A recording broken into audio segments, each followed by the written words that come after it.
ಅವ್ರ ಮನುಷ್ಯರಲ್ವಾ? ನೀವು ಅವ್ರ ಬಗ್ಗೆ ಯಾವ ರೀತಿ ಮಾತಾಡ್ತಾ ಇದ್ದೀರಾ? ಹಾಗಾದ್ರೆ ನೀವು RSS ನ ಕಟ್ಟಾಳು ಅಲ್ವಾ ನೀವು? ಅದನ್ನ ನೀವು ಯೋಚನೆ ಮಾಡಬೇಕು. ಈ ರೀತಿ ಪತ್ರಿಕೆಗಳಲ್ಲಿ ಬರುತ್ತೆ ಅನ್ನೋ ಒಂದು ಹೇಳಿಕೆಗಳಿಗೋಸ್ಕರ ಇದನ್ನು ಕೊಡಬಾರದು.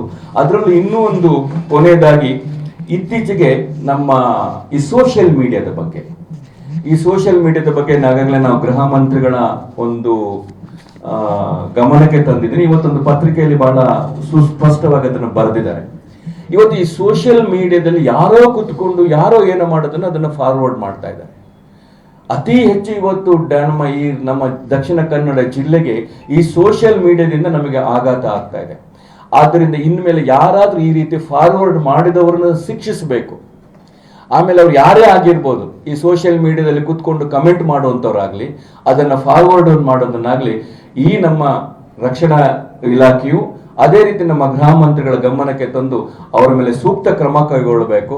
ಯಾರು ಈ ರೀತಿ ಎಲ್ಲೇ ಕುತ್ಕೊಂಡು ಅವ್ರು ಬರೆದಿರ್ಲಿ, ಅವರು ಹೊರ ದೇಶಗಳಲ್ಲಿ ಕುತ್ಕೊಂಡು ಬರೀಬಹುದು, ಅಥವಾ ಇಲ್ಲಿದ್ದರು ಅದನ್ನು ಫಾರ್ವರ್ಡ್ ಮಾಡಿದ್ರೆ ಕೂಡಲೇ ಅವ್ರ ಮೇಲೆ ಕ್ರಮ ಕೈಗೊಳ್ಳಬೇಕು ಅಂತ ಹೇಳಿ ನಾನು ಈಗಾಗಲೇ ನಮ್ಮ ಜಿಲ್ಲಾ ಅಧ್ಯಕ್ಷರಿಗೆ ಮನವಿ ಮಾಡ್ಕೊಂಡಿದ್ದೀನಿ. ಇದ್ರ ಬಗ್ಗೆ ನಮ್ಮ ಕಮಿಷನರ್ ಅವರನ್ನ ಮತ್ತು ಪೊಲೀಸ್ ವರಿಷ್ಠಾಧಿಕಾರಿ ಅವ್ರನ್ನ ಭೇಟಿ ಮಾಡಿ, ನಾವೆಲ್ಲ ನಾಯಕರುಗಳು ಭೇಟಿ ಮಾಡಿ ಒತ್ತಾಯ ಮಾಡ್ತಾ ಇದ್ದೀವಿ. ಈ ಸೋಷಿಯಲ್ ಮೀಡಿಯಾಕ್ಕೆ ಒಂದು ಕಡಿವಾಣವನ್ನು ಹಾಕಬೇಕು. ಅದನ್ನ ನಾವು ಕೇಸ್ ಕೊಡೋ ತನಕ ನೀವು ಕಾಯಬೇಡಿ, ಅದನ್ನ ನೀವೇ ಸುಮೋಟ ಕೇಸನ್ನ ತಗೊಂಡು ದಾಖಲಿಸಬೇಕು. ಮತ್ತು ಯಾರು ಇದನ್ನ ಫಾರ್ವರ್ಡ್ ಮಾಡ್ತಾ ಇದ್ದಾರೆ ಅವರಿಗೆ ಶಿಕ್ಷೆಯನ್ನು ಕೊಡಬೇಕು ಅನ್ನೋದನ್ನ ಒತ್ತಾಯವನ್ನು ನಾನು ಮಾಡಲಿಕ್ಕೆ ಇಚ್ಛಿಸ್ತಾ ಇದ್ದೀನಿ. ಇಷ್ಟನ್ನ ತಮ್ಮ ಮುಂದೆ ಗಮನಕ್ಕೆ ತರಬೇಕು ಅಂತ ಹೇಳಿ ಈ ಒಂದು ಪತ್ರಿಕಾಗೋಷ್ಠಿಯನ್ನು ನಾನು ಕರೆದಿರೋದೊಂದು. ಯಾವುದಾದ್ರೂ ತಮ್ಮಿಂದ ಪ್ರಶ್ನೆಗಳಿದ್ರೆ ಅದಕ್ಕೆ ಉತ್ತರವನ್ನು ಕೊಡ್ಲಿಕ್ಕೆ ಸದಾ ಇದೆ. ಸರ್, ನೀವು ಕೊನೆಯಲ್ಲಿ ಹೇಳಿದ್ರಿ ಸೋಷಿಯಲ್ ಮೀಡಿಯಾದಲ್ಲಿ ಫಾರ್ವರ್ಡ್ ಮಾಡಲ್ಲ ಅಂತ. ಇದು ನಿಮ್ಮ ಸರ್ಕಾರ ಬಂದ ಆರಂಭ ದಿನದಲ್ಲಿ ಅದೆಲ್ಲ ಪ್ರಶ್ನೆ ಅಂದರೆ ಸೋಷಿಯಲ್ ಮೀಡಿಯಾದಲ್ಲಿ ಮಾಡುವಂಥದ್ದು, ಫಾರ್ವರ್ಡ್ ಮಾಡುವಂಥದ್ದು, ಇದ್ರ ಮೇಲೆ ನಾವು ಕ್ರಮ ತೆಗೆದುಕೊಳ್ತೇವೆ ಅಂತ 2 ವರ್ಷದಲ್ಲಿ ಸಾಧ್ಯವಾಗದೇ ಇರುವಂಥದ್ದು. ಈಗ ಮತ್ತೆ ಏನು ಮಾಡ್ಲಿಕ್ಕೆ ಹೊರಟಿದ್ದೀವಿ? ಅಲ್ಲ, ಈಗ ಕ್ರಮ ತಗೊಳ್ತಾ ಇಲ್ಲ ಅಂತ ಹೇಳಿಲ್ಲ, ಕ್ರಮ ತಗೊಳ್ತಾ ಇತ್ತು. ಆದ್ರೆ ನನಗೆ ಗೊತ್ತಿದ್ದ ಮಟ್ಟಿಗೆ ಏನಾಯ್ತು ಅಂತ ಹೇಳಿದ್ರೆ, ನಂತರ ಒಂದು ಕಾನೂನನ್ನ ತಂದ ಮೇಲೆ ನಾವು ಡೈರೆಕ್ಟ್ ಆಗಿ ಅವರನ್ನ ಯಾವುದು ಫೇಸ್ಬುಕ್ ಮತ್ತೆ ಗೂಗಲ್ ಅಕೌಂಟ್ಸ್ಗೆ ನಾವು ಕೇಳಲಿಕ್ಕೆ ಆಗೋದಿಲ್ಲ. ಅದು ಕೋರ್ಟ್ ಮುಖಾಂತರ ಹೋಗಿ ಕೋರ್ಟ್ನವ್ರು ಕೇಳಿದಾಗ ಮಾತ್ರ ಕೊಡ್ತಾರೆ ಅನ್ನೋ ಮಾತನ್ನ ನನಗೆ ಬಂತು. ಇದು ಇನ್ಫಾರ್ಮೇಶನ್ ಇದೆ. ಅದಕ್ಕೆ ನಾನು ಈಗ ಗೃಹ ಮಂತ್ರಿಗಳ ಹತ್ರ ಮಾತಾಡಿ, ನಾವು ಗೃಹ ಮಂತ್ರಿಗಳು ಅಂತ ಹೇಳ್ತೀವಿ ಸರ್, ಕೋರ್ಟಿಗೆ ಹೋಗಿ ಕೋರ್ಟಿಂದ ಬಂದು ಅವ್ರಿಗೆ ಕೊಡೋದಿಲ್ಲ ಅಂತೆ. ಇದಕ್ಕೆ ಏನು ಮಾಡ್ಬೋದು? ಇದಕ್ಕೆ ಏನಂದ್ರೆ ಸೆಂಟ್ರಲ್ ಗೌರ್ಮೆಂಟ್ ಇಂದ ಇದು ಡಿಸಿಷನ್ ತಗೊಳ್ಬೇಕಂತ. ಇದಕ್ಕೆ ಅದು ಆ ಒಂದು ಬ್ಯಾಕ್ಗ್ರೌಂಡ್ ಇದೆ ಅಂತ ಸರ್. ಬಟ್ ಅದನ್ನು ನಾವು ಗೃಹ ಮಂತ್ರಿಗಳ ಗಮನಕ್ಕೆ ತಂದಿದ್ದೀವಿ sir. Home minister last time ಒಂದು ಆ್ಯಂಟಿ ಕ್ರಿಮಿನಲ್ ಬಿಲ್ ಅಂತ ಮಾಡಿದ್ರು. ಈ ಸರಿ ಬಂದಾಗ ಆ್ಯಂಟಿ ಕ್ರಿಮಿನಲ್ ಫೋರ್ಸ್ ಅಂತ ಹೇಳಿ ಮಾಡಿದ್ರು. ಅದರಿಂದ ಯಾವುದು ಪ್ರಯೋಜನಕಾರಿ ಆಗ್ತಾ ಇಲ್ಲ. ಹತ್ಯೆಗಳಾಗ್ತಾ ಇದೆ, ಆದರೆ ಯಾವುದೇ ಕ್ರಮಕ್ಕೆ ಸರ್ಕಾರ ಮುಂದಾಗ್ತಾ ಇಲ್ಲ. ಈ ವಿಂಗ್ಗಳೆಲ್ಲ ನೆಪ ಮಾತ್ರನ ಹೇಗೆ ಅಂತ? ಅಲ್ಲ, ಈಗ ಅವ್ರು ಮಾಡ್ತೀನಿ ಅಂತ ಹೇಳಿದ್ದಾರೆ ಅಷ್ಟೇ ಅಲ್ವಾ? ಮುಂಚಿನ ನನಗೆ ಕಮ್ಯುನಲ್ ಅದು ಗೊತ್ತಿಲ್ಲ, ಅದೇನು ಮಾಡ್ತಾರೆ ಅಲ್ಲ ಬಲ. ಈ ಸಲ ಅದನ್ನ ನೀವು ಹೇಳಿದ್ದನ್ನ ಗಮನದಲ್ಲಿ ಇಟ್ಕೊಂಡು ಮತ್ತೆ ನಾವು ಅದ್ರ ಬಗ್ಗೆ ಇವತ್ತೇನು ನಡೆದಿದೆ ಅನ್ನೋದ್ರ ಬಗ್ಗೆ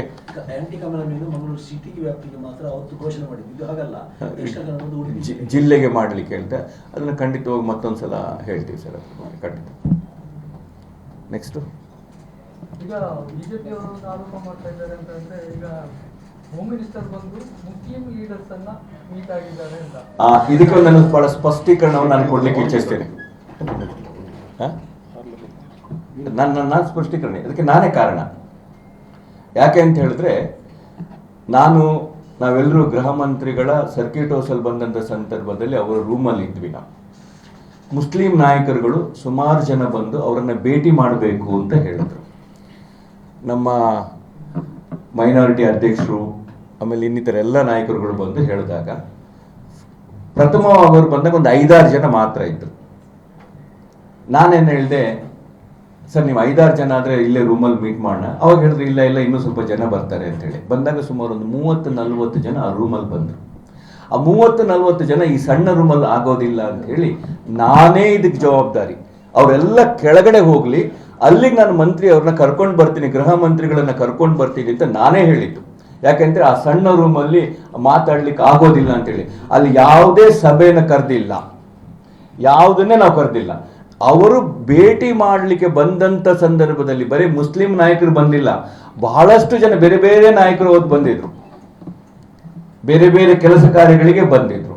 ಅವ್ರು ಬಂದವರನ್ನ ಗೌರವಿತವಾಗಿ ನಾವು ಕಾಣಬೇಕು ಅನ್ನೋ ಒಂದೇ ದೃಷ್ಟಿಯಲ್ಲಿ ನಾವು ಕೆಳಗಡೆ ಅವ್ರನ್ನ ಕೂರಿಸ್ಕೊಂಡು ಅಲ್ಲಿಗೆ ನಾವು ಮೀಟಿಂಗಿಗೆ ಹೋಗ್ಬೇಕಾದ್ರ, ಸಭೆಗೆ ಹೋಗ್ಬೇಕಾದ್ರ ಅಲ್ಲಿ ಬಂದಾಗ ಅವ್ರ ಹತ್ರ ಮಾತಾಡಿದ ಹೊರತು ಯಾವುದೇ ಸಭೆನಲ್ಲಿ ಕರೆದಿಲ್ಲ. ಅವರು ಭೇಟಿ ಮಾಡ್ಲಿಕ್ಕೆ ಬಂದಂತವ್ರು. ಇದು ಪೂರ್ವ ಯೋಜಿತ ಸಭೆಯೇ ಅಲ್ಲ. ಇನ್ನೊಂದು ಹೇಳ್ತಾ ಇದ್ದಾರೆ, ಗೃಹ ಮಂತ್ರಿಗಳು ಬಂದಾಗ ಕಾನೂನು ಸುವ್ಯವಸ್ಥೆ ಇದರ ಬಗ್ಗೆ ಮಾತಾಡಬೇಕು, ಸ್ಥಳೀಯ ಚುನಾಯಿತ ಪ್ರತಿನಿಧಿಗಳನ್ನ ಚರ್ಚೆ ಮಾಡದೆ ಅವ್ರನ್ನೇನು ಬೇಡ ಅಂತ ಹೇಳಿಲ್ಲಲ್ಲ. ಅಲ್ಲಲ್ಲ, ಅವ್ರನ್ನ ಕರೆಸಿ ಚರ್ಚೆ ಅಲ್ಲ ಒಂದು ಸರ್ ಒಂದು ಹೇಳ್ತೀನಿ ಕೇಳಿ, ಒಂದು ಹೇಳ್ತೀನಿ ಕೇಳಿ, ಇದು ಓವರ್ ನೈಟ್ ಗೃಹ ಮಂತ್ರಿಗಳು ಬಂದಿರೋವಂಥದ್ದು. ಒಂದು ವೇಳೆ ಆ ಚುನಾಯಿತ ಪ್ರತಿನಿಧಿಗೆ ಅಷ್ಟು ಜವಾಬ್ದಾರಿ ಇದ್ರೆ ಬಂದು ಭೇಟಿ ಮಾಡ್ಬೋದಲ್ಲ. ಯಾರನ್ನು ಭೇಟಿ ಮಾಡ್ಬೇಕು ಅಂತೇನಿಲ್ಲಲ್ಲ, ಭೇಟಿ ಮಾಡ್ಬೋದು ಅವರಿಗೂ. ಈಗ ಜನ ಬಂದು ಭೇಟಿ ಮಾಡ್ತಾರೆ ಅನ್ಬೇಕಾದ್ರ ಚುನಾಯಿತ ಪ್ರತಿನಿಧಿಗಳು ಬಂದು ಭೇಟಿ ಮಾಡ್ಲಿಕ್ಕಿಲ್ವಾ? ಅವ್ರಿಗೆ ಕಾಳಜಿ ಇರಬೇಕು. ಆರೋಪ ಏನ್ ಬೇಕಾದ್ರೂ ಮಾಡ್ಬೋದು ಸರ್. ಗೃಹ ಮಂತ್ರಿಗಳು ಬಂದು ಮತ್ತಷ್ಟು ಉರಿಯುವ ಬೆಂಕಿ ತುಪ್ಪ ಸುರಿದೋಗಿದ್ದಾರೆ, ಅದು ಅವ್ರು ಹೇಳಲೇಬೇಕಲ್ಲ. ಆದ್ರೆ ನೀವು ಅವ್ರು ಹೇಳಲೇಬೇಕಲ್ಲ, ಅದನ್ನ ಅವ್ರು ಹೇಳಲೇಬೇಕಲ್ಲ. ಅವ್ರು ಯಾವ ರೀತಿ ನಡ್ಕೊಳ್ತಾ ಇದ್ದಾರೆ, ಅವ್ರುಗಳಿದ್ದಾಗ ಏನು ಗಲಭೆಗಳು ಆಗಿಲ್ವಾ? ಅವ್ರುಗಳಾದಾಗ ಕಲೆಗಳಾಗಿಲ್ವಾ? ಹಾಗಾದ್ರೆ ಅವ್ರು ಬಂದಾಗ ತುಪ್ಪ ಸುರಿದು ಹೋಗಿದ್ರ ಅವರು? ಅವ್ರು ಯೋಚನೆ ಮಾಡ್ಬೇಕಲ್ಲ. ಅಲ್ಲ, ಅದೇ ಜಿಲ್ಲೆಯ ಶಾಂತಿ ಯೋಚನೆ ಬರೇ ಗೃಹ ಮಂತ್ರಿಗಳಿಗೆ ಮತ್ತೆ ನಮಗಲ್ಲ, ಅವರು ಅದಕ್ಕೆ ಪಾಲ್ದಾರಲ್ವಾ? ಅವ್ರಿಗೆ ಮತ ಕೊಟ್ಟಿಲ್ವಾ? ಅವರಲ್ಲಿ MLA ಗಳಾಗಿಲ್ವಾ? ಅವರಲ್ಲಿ ಶಾಸಕರಾಗಿಲ್ವಾ? ಅವರಲ್ಲಿ ಸಂಸದರಾಗಿಲ್ವಾ? ಅವ್ರುಗಳು ಮಾಜಿ ಮಂತ್ರಿಗಳಾಗಿಲ್ವಾ? ಅವ್ರು ಮಾತ್ರ ಇದ್ದಾಗ ಈ ಸರ್ಕಾರ ಚೆನ್ನಾಗಿರ್ಬೇಕು, ಬಾಕಿಯವ್ರು ಈ ಸರ್ಕಾರ ಇರಬಾರ್ದಂತ ಅವ್ರ ತಲೆಯಲ್ಲಿ ಇರುವಂತದ್ದು. ಇದನ್ನೆಲ್ಲ ಯೋಚನೆ ಮಾಡ್ಬೇಕಲ್ಲ ಅವರು. ಒಂದು ಕಡೆ ನೀವು ಮಾತುಕತೆ ಮೂಲಕ ಎಲ್ಲ ಬಗೆಹರಿಸಬೇಕು, ಎಲ್ಲರೂ ಒಂದಾಗಿ ಇದು ಮಾಡಬೇಕು, ಮಂಗಳೂರು ದಕ್ಷಿಣ ಕನ್ನಡ ಒಂದು ಶಾಂತಿ ಇದಾಗಬೇಕು ಅಂತ ಹೇಳ್ತೀವಿ. ಇನ್ನೊಂದು ಕಡೆ ಅವ್ರು ಹಾಗೆ ಮಾಡ್ಲಿಲ್ಲ ಅಂತ ಸರ್, ಈಗ ಅವ್ರು ಆ ರೀತಿ ಮಾಡ್ತಾ ಇದ್ದಾರೆ ಅಂತ ಹೇಳಿ ನಾವುಗಳು ತಿಳಿ ಆಗಬೇಕು ಅನ್ನೋ ಒಂದೇ ದೃಷ್ಟಿಯಿಂದ ಇಷ್ಟೆಲ್ಲ ಮಾಡಿದ್ ನಾವು. ಇಲ್ಲಿ ಒಂದು ಕಡೆ ಅಡ್ಜಸ್ಟ್ಮೆಂಟ್ ಮಾಡಿ ಎಲ್ಲರೂ ಕೂಡಿ ಅಭಿವೃದ್ಧಿ ಮಾಡ್ಬೇಕು ಹೊರತು ನೀನು ನೀನು ಮಾಡಿ. ನೀವು ಹೇಳಿದ್ರಿ ಇವತ್ತು ಅವ್ರು ಇರ್ತಾರೆ, ನಾಳೆ ನಾವಿರ್ತೀವಿ. ಅಧಿಕಾರ ಪ್ರಜಾಪ್ರಭುತ್ವ ಬದಲಾಗ್ತಾನೆ ಇರ್ತದೆ. ಜನಗಳಿಗೆ ಬೇಕಾಗಿರೋದು ಶಾಂತಿ ನೆಮ್ಮದಿ ಹೊರತು ಈ ಗಲಾಟೆಗಳಲ್ಲ. ಮಂಗಳೂರು ಹೊತ್ತಿ ಉರಿತಾ ಇದೆ ಅಂತ ಈಗ 20 ವರ್ಷದಿಂದ ಬರ್ತಾನೆ ಇದೆ. ನಾವುಗಳು ಎಷ್ಟು ಏನು ಬ್ರ್ಯಾಂಡ್ ಮಂಗಳೂರು ಏನು ಮಾಡಿದ್ರು ಕೂಡ ಮಂಗಳೂರಿನ ಇಮೇಜು ಕೆಟ್ಟು ಹೋಗ್ತಾನೆ ಇದೆ. ಯಾಕೆ ಹೀಗಾಗ್ಬೇಕು? ಎಲ್ಲರೂ ಸೇರಿ ಯಾಕೆ ಒಗ್ಗಟ್ಟಿನಲ್ಲಿ ಕೆಲಸ ಸರಿ, ಇದಕ್ಕೋಸ್ಕರನೇ ನಮ್ಮ ಉಪಮುಖ್ಯಮಂತ್ರಿಗಳು ಮಂಗಳೂರಲ್ಲೇ ಬಂದು ನಾನು ಸಭೆ ಕರಿತೀನಿ, ಎಲ್ಲ ಚುನಾಯಿತ ಪ್ರತಿನಿಧಿಗಳ ಸಭೆಯನ್ನು ಒಂದ್ಸಲ ಮಾಡಿದ್ರು ಅವರು, ಇಲ್ಲೂ ಮಾಡ್ತೀನಿ ಅಂತ ಹೇಳಿರೋದು ಸರ್ ಅವರು. ನಾವು ಎಲ್ಲರನ್ನು ಬರೀ ಚುನಾಯಿತ ಪ್ರತಿನಿಧಿಗಳಿಂದ ಈ ಮಂಗಳೂರನ್ನ ಕಟ್ಟಲಿಕ್ಕೆ ಆಗೋದಿಲ್ಲ. ಇಲ್ಲಿ ಎಷ್ಟೋ ಜನ ಮಂಗಳೂರಿಗೋಸ್ಕರ ಇವತ್ತು ಸಂಪೂರ್ಣ ಸಹಕಾರವನ್ನು ಕೊಟ್ಟಂತ ಕೈಗಾರಿಕೋದ್ಯಮಿಗಳಿದ್ದಾರೆ, ಇವತ್ತು ಬಿಲ್ಡರ್ಸ್ಗಳಿದ್ದಾರೆ, ಸಾಮಾಜಿಕ ಕಾರ್ಯಕರ್ತರಿದ್ದಾರೆ, ಎಷ್ಟೋ NGOಗಳು ಇದನ್ನ ಕೆಲಸ ಮಾಡ್ತಾ ಇದ್ದಾರೆ. ಎಷ್ಟೋ ಜನ ಈಗ ಪತ್ರಕರ್ತರು ತಾವೇ ಬ್ರ್ಯಾಂಡ್ ಮ್ಯಾಂಗ್ಳೂರ್ ಅಂತೇಳಿ ಕ್ರಿಕೆಟ್ ಅನ್ನು ಆಡಿಸ್ತಾ ಇದ್ರಿ, ಎಷ್ಟೋ ಹಲವು ಕೆಲಸಗಳನ್ನು ಮಾಡ್ತಾ ಇದ್ದೀರಾ. ನಿಮ್ಗೆಲ್ಲದಕ್ಕೂ ನಾವು ಸಹಕಾರವನ್ನು ಕೊಟ್ಟಿದ್ದು, ನೀವು ಸಹಕಾರವನ್ನು ಬಯಸ್ತಾನೆ ಇದ್ದೀವಲ್ಲ ಸರ್. ನಾವು ಇವತ್ತು ನಮ್ಮ ಉಪಮುಖ್ಯಮಂತ್ರಿಗಳು ಬಹಳ ಸ್ಪಷ್ಟವಾಗಿ ಹೇಳಿದ್ದಾರೆ, ಹೆಸರಿಡ್ದು ಹೇಳಿದ್ದಾರೆ, ಎಲ್ಲಾ ಶಾಸಕರ ಸಭೆಯನ್ನು ನಾನು ಮಂಗಳೂರಲ್ಲೇ ಕರಿತೀನಿ ಅನ್ನೋ ಮಾತನ್ನು ಸಹ ಹೇಳಿದಾರಲ್ಲ ಸರ್.